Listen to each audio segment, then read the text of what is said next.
Buď Bohu chvála, dík a čest a pozdravení, že vzešla nová ratolest na vinném kmeni. Z milosrdenství Otcova jsme údy těla Kristova a putujeme s ním za Božím královstvím.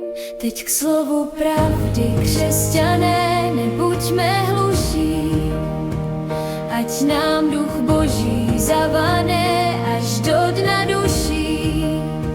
Vždyť podle svatých zjevení jsme z ducha nově zrození, v něm Bůh nás všechny zve do ráje lásky své.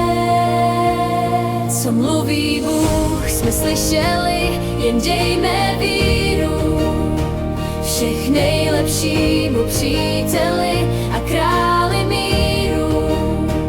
Ta slova v srdci chovejme, svědectví v činech vydejme, těm, které svěřil nám do péče Pán Bůh sám.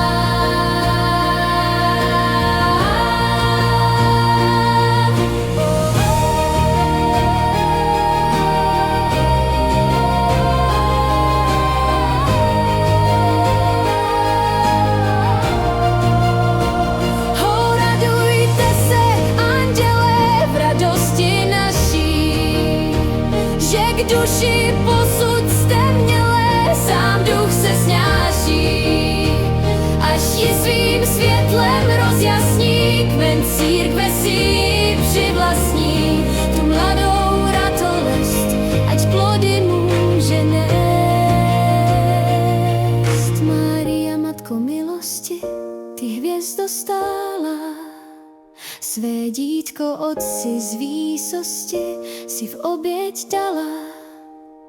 Buď svatého křtu svědkyní a bezpečnou ochránkyní té duše zrozené.